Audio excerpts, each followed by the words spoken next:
Greetings, I'm Mabel, and I've recently turned 30. A substantial inheritance came my way, unveiling the unsightly aspects of my husband. Today, I'm eager to share this tale and how, unintentionally, I found retribution against two individuals simultaneously. Let me commence by delving a bit into my background. I grew up distanced from my grandparents, yet our bond remained strong. Every 3 to 4 months, they would visit, showering me with affection. My grandmother was particularly fond of me, and her passing when I was 17 left me devastated. Choosing a college in her state allowed me to stay close to her. It was there that I met Toby, my ex-husband, during our junior year. Our relationship flourished, and we got engaged after graduation. While waiting for financial stability to tie the knot, Toby moved in with me. Though our relationship was solid, his sister Julia became a constant source of strife. Despite living in another state, she maintained an unhealthy obsession with Toby, harboring resentment towards me. However, I tolerated her antics due to her bringing over her daughter, Viola, whom I adored.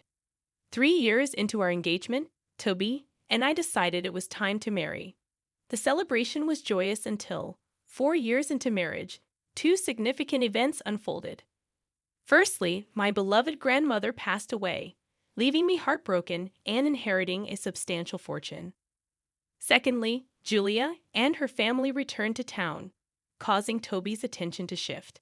He spent most of his time at Julia's, and when at home, Julia became a frequent visitor. The only solace was spending time with Viola.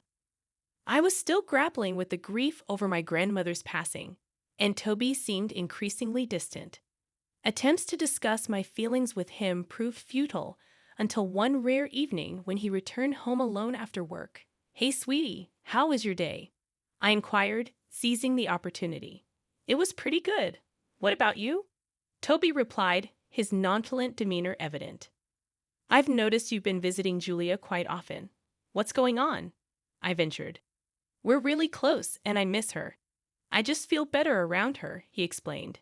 Sensing an opening for a deeper conversation, I probed further. "Do you want to know what we talked about?" I asked, hoping for a connection. "Yeah, sure. Tell me," he responded. "I mentioned our plan to buy a house, and Julia was curious about how we could afford it. I shared about your inheritance, and she thinks it would be a great investment for us," Toby revealed. Interrupting him, I stated firmly, "I never agreed to that." "Listen, Julia thinks it's a wise move. We'd be well settled for the rest of our lives," Toby argued, seemingly more focused on the financial benefits. "I have other ideas for my money, things that could benefit both of us in the long run," I asserted. Tension escalated as Toby insisted. "I want to invest in a house. We should do it together. I don't want to spend all my money on one thing. I get to decide how to use it." I defended my stance. Toby issued an ultimatum. "Either invest our money in something for both of us, or I'm leaving." Perplexed, I questioned, "Where would you go? Are you okay with leaving me over money?" "You're the one making it about money." "I thought you loved me and wanted a future together," he retorted. Realizing the disconnect, I held my ground. "I'm keeping my money, and I decide how to spend it. But if you're leaving over this, it's your choice." Toby distanced himself after our confrontation, spending even more time at Julia's. She stopped visiting, except to drop Viola off. Something felt off, and I knew I had to stand my ground. Every time Julia needed me to babysit Viola, I attempted to have a conversation with Toby about what was bothering him. Despite my multiple inquiries, he consistently brushed me off, claiming that nothing was wrong. Eventually, I gave up, deciding to wait until he was ready to open up. However, the situation took an unexpected turn when Julia dropped Viola off at my place one day for me to babysit. "Hey, Viola, how's my favorite niece doing?" I greeted her. "I'm your only niece, but I hope I'll always be your favorite," she replied. "Of course you will be. Anyway, what do you want to do today?" Viola excitedly suggested. "I was thinking we could go get our nails done and then get some ice cream." "Yay! Can I paint my nails pink?" she asked. "Of course you can. And can I get strawberry ice cream? Why can't you? We'll get you everything you want. I only have one niece, and if I don't spoil her, would I really be her aunt? Viola sweetly declared, You know you're my favorite aunt. I really will miss you. Miss me, sweetie? What do you mean? I'm not going anywhere. Are you sure? Yes, of course. Where do you think I'll be going? Well, it's just that. What is it? You can tell me anything. I swear I won't tell anyone else a word. Viola hesitated but finally shared, Okay, well, I heard Mommy and Uncle talking the other day. Uncle, as in Uncle Toby, yeah. Mommy said she's going to help Uncle with getting some cases. Cases? What are you talking about? They kept talking about some cases that would give them some money. Then she told her uncle that he would have a nice big house after he left you. What? Oh my God, sweetie. When did you hear about this? Well, I heard about this like 2 days ago. Are you sure you heard correctly? Yes, I'm sure that I heard correctly. As soon as Mommy saw that I was listening to them, she yelled at me to go to my room. She also told me not to tell you anything about her talk with her uncle. But I only told you because you're my favorite aunt. Thank you so much, sweetie. Now, enough of this. Let's go out and have a fun day. I did my best to carry on with the day as if I hadn't heard Viola's revelation. I could tell she felt bad for telling me, but I assured her that she did nothing wrong. After enjoying the day, when it was time for Viola to go back home, I made her promise not to tell her mom or Toby about our conversation. Viola promised and hugged me goodbye. As Julia picked her up, panic began to rise in my chest. I sensed something was wrong with Toby, but the idea of him trying to manipulate me into spending my money on him was a new low. It was something I would have never expected from him, so I took the only course of action I could think of and called Toby's father, Edgar, who happened to be a lawyer. Despite the potential suspicion that Edgar might be involved in Toby and Julia's plan, my gut feeling told me he was a good man. Edgar had always treated me like a princess and consistently put Julia in her place whenever she tried to bully me. Edgar answered the call in his usual amiable manner. Hello, darling. To what do I owe this phone call? Hi, Edgar. How are you? I asked. Oh, I'm doing quite well. What about you? He replied. I actually don't know. I called because I need your help, I confessed. My help? What could I help you with? Isn't Toby around? Edgar inquired. He is, but he kind of is the problem, I explained. Oh no, I always told that boy to treat you right because it's really hard to come by women as amazing as you, he sympathized. Thank you, Edgar. You may be the only one in your family that thinks of me as amazing. What are you talking about? Well, I was babysitting Viola the other day, and she told me that Toby and Julia were planning something against me. Against you? What do you mean? She didn't know the specifics, but there is a case involved. Apparently, they plan on taking money from me. What in God's name are you telling me? I also don't know what's going on. I'm worried, and I figured I'd come to you for help, considering you're a lawyer. You did a great job of coming to me. Now tell me, do you believe Viola? I do, and only because in the past few months, Toby has begun to draw away from me. I tried to talk to him about it, but he never took me seriously. All right. And why do you think Julia is involved? Ever since she moved back, they began to spend a lot of time together. I get it. They were living far apart for years before, and it made sense. But then, in the past few months, he was going over to her house for hours every single day. That's a little weird. Did something happen a few months ago that triggered Toby's strange reaction?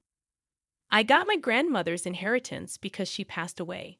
It was quite a large amount of money. Toby wanted to use it to buy a house, but I was a little hesitant about it. After that, he's been acting weird. My guess is that they're going to try and get your money.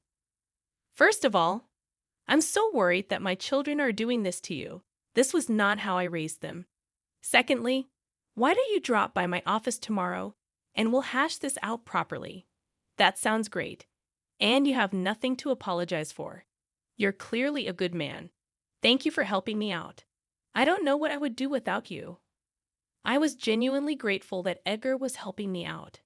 I did not think he would side with me over his children, but I was glad that he did. The next day, I took a day off from work and made my way over to his office. Once there, Edgar apologized once again for Toby and Julia's actions, but I told him to just help me navigate around this. We figured that Toby was going to ask for a divorce. So the first order of business was to contact all the reputable divorce lawyers in our city and ask for advice. This would then limit Toby's access to good lawyers because there would be a conflict of interest, considering they already knew my side. The next thing we had to figure out was how they planned to take my inheritance from me. Fortunately, I had the foresight to keep my inheritance money in a separate bank account, refraining from using it for any purchases for Toby or myself. While I initially intended to buy Toby some luxury items he desired, it became evident that such plans were unlikely to materialize. Edgar and I suspected that the only way for them to access that money was through outright theft. With this in mind, I decided to set up the perfect scenario to catch them.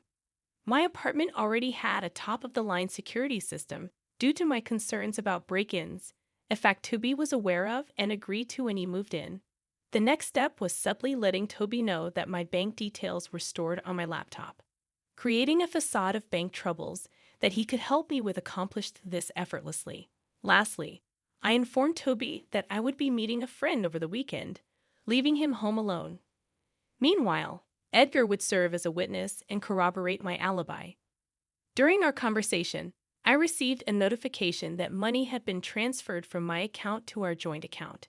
Seizing the opportunity, I promptly called the police to report the unauthorized transaction. Upon my return from meeting Edgar, Toby sat in the dining room, urging me to join him. "We need to talk," he asserted. "About what?" "About us?" I questioned.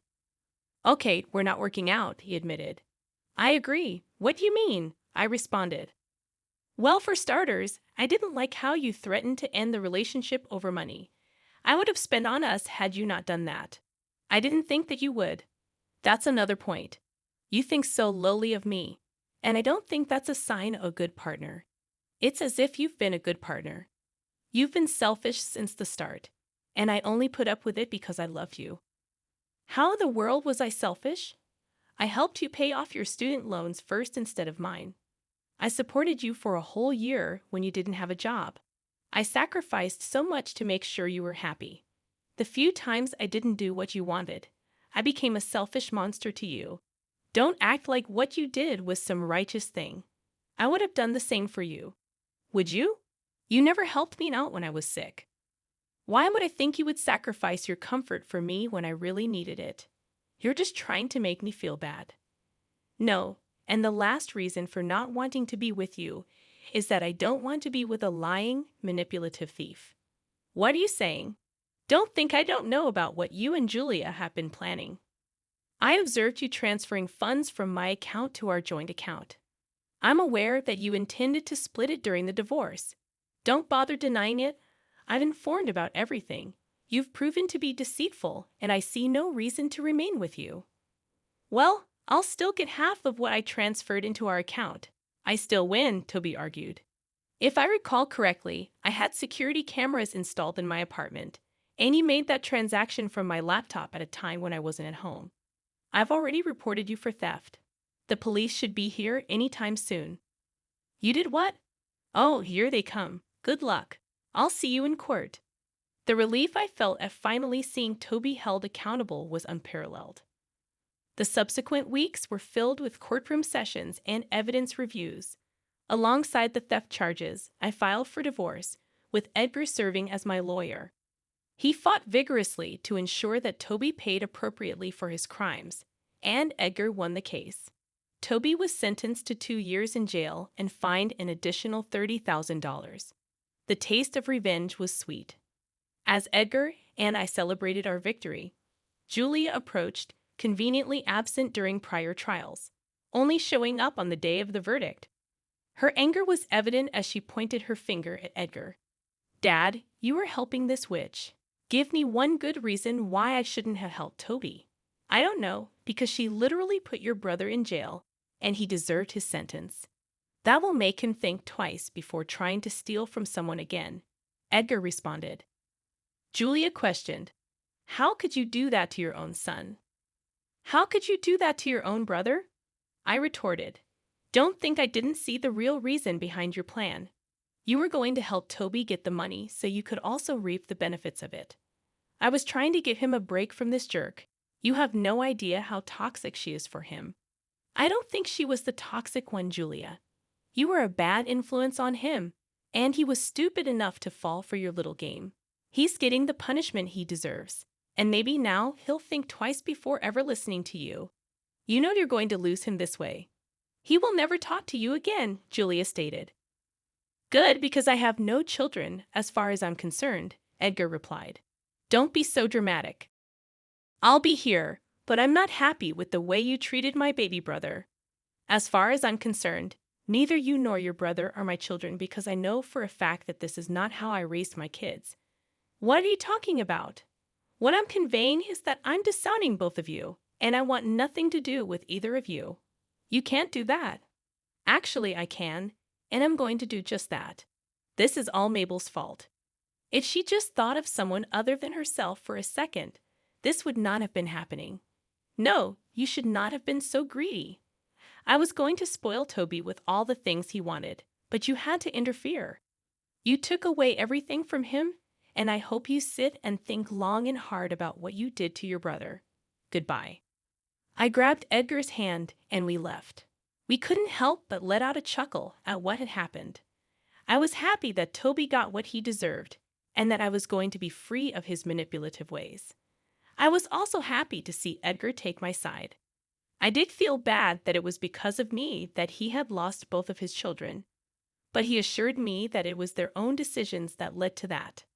I took him out for coffee after, and we've maintained a good friendship ever since. Julia harassed me a bunch over text, and Edgar took it upon himself to tell Julia and her husband to leave me alone. Now this is where I unintentionally got revenge on Julia as well. You see, Julia's husband had no idea about Julia's involvement in what happened between Toby and me, so he called Edgar and asked him what happened and was shocked to learn about what Julia had done. Apparently, their marriage had been in the dumps for a while because of Julia's constant nagging that he never brought home enough money while simultaneously refusing to work. He did not like that she would go to such lengths and asked for a divorce.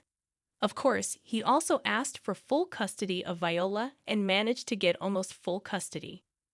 Julia got custody for every other weekend, not to mention she didn't get much through that divorce either, considering that he had her sign an ironclad prenuptial agreement before marriage. Julia only received a small amount of alimony for a set period, and she was kicked out of their house. Once again, she blamed it all on me, and if I'm being completely honest, I was a little happy to see the way she got what she deserved. She tried to meddle in someone else's life, and she paid the ultimate price for it. Not to mention, I got to see Viola still because she loved me, and Julia's ex-husband could not say no to Viola. He was very apologetic for what Julia did, but I reminded him that he had no idea, so he had nothing to apologize for. And before you ask, yes, I am spoiling Viola senseless. As for me, my life is only getting better. I got a promotion at work and also decided to hire an accountant to help manage all my finances. I had invested my money in a few places, and it's only a matter of time before I get my returns on those. Getting to where I am today took a lot of struggle, but let me tell you, the view from where I'm at is one that I'm loving. I have a better understanding of people, and I'm going to be a lot more cautious. Thank you for your time.